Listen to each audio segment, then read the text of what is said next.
Understand कि Karma actually क्या है। नाउ सी, हमारा जो भी यूनिवर्स वर्क कर रहा है वो ऑफ कोर्स एक पर्टिकुलर वे से वर्क कर रहा है। कुछ लॉज हैं जो गवर्न कर रहे हैं हमारे यूनिवर्स को, तभी सब कुछ चल पा रहा है, राइट? उसमें से एक लॉ है the law of karma, which simply means no emotions attached, cause and effect. जो आप करोगे वो आपको मिलेगा। Got it?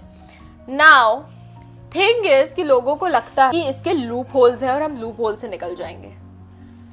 थिंग इज कि लूप होल्स नहीं है, इसमें लूप होल्स एग्जिस्ट नहीं करते। आप जब इंटेंशन भी रखते हो ना किसी चीज को करने का, अच्छा या बुरा, वहां से ही आपका कर्मा फॉर्म हो जाता है।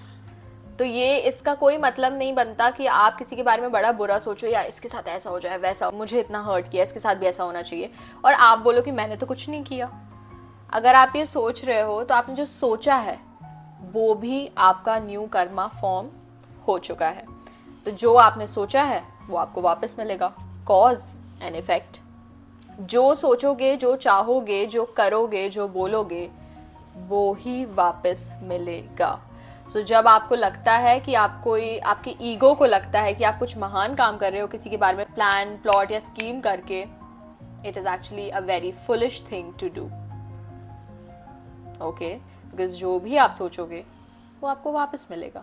इसमें कोई इमोशंस अटैच नहीं हो रहे हैं, ठीक है? लोगों को लगता है कि अरे ऐसा मैंने कर दिया या ऐसा मैंने सोचा, मेरा इंटेंशन तो प्योर था, बट मेरे से गलती से ऐसा हो गया, तो अब क्या मेरे को, मतलब मुझे भगवान पनिशमेंट देंगे?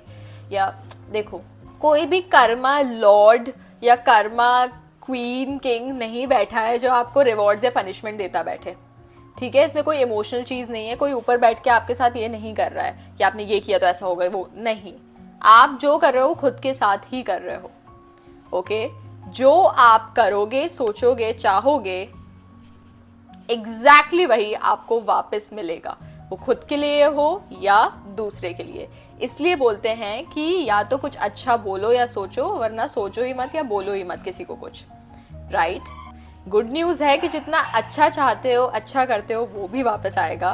बैड न्यूज है कि नेगेटिव कर्मास जो हैं वो भी वापस आएंगे। There are no loopholes. जो आपने किया है वो आपको भुगतना ही पड़ेगा। ओके, इसलिए आप बोलते हो ना मैंने तो ऐसा कभी कुछ किया ही नहीं किसी के साथ, मेरे साथ ऐसा कैसे हो गया? ऐसा कभी आपके साथ कुछ भी अनफेयर नहीं होता है। It is all your Karma. या तो इस लाइफ टाइम का कर्मा होगा या पिछले लाइफ टाइम्स का कर्मा होगा, बट जो आपने किया है वही एग्जैक्टली आपके साथ हो रहा है। सो विक्टिम मोड ऑफ कर दो। There is no victim mode here, ठीक है? विक्टिम मोड में जीना बंद करो। जब भी आपको लगे कि किसी ने मुझे हर्ट किया है तो मैं वापस क्यों ना करूं, यू नो, वापस मैं क्यों ना दूं उसको वो चीज, क्यों ना मैं कुछ बोलूं, आप खुद से पूछो, क्या आप वापस उस लूप में जाना चाहते हो? क्योंकि आपने कॉज किया, इफेक्ट हुआ, अब आप इफेक्ट में वापस से उसको फीड करोगे, नया कॉज करके नया इफेक्ट होगा। You see how this is a loop. तो क्या आप वापस उस लूप में फंसना चाहते हो? क्योंकि आप फंसोगे। ओके, और वही हमें आज सीखना है कि कैसे नहीं फंसना है।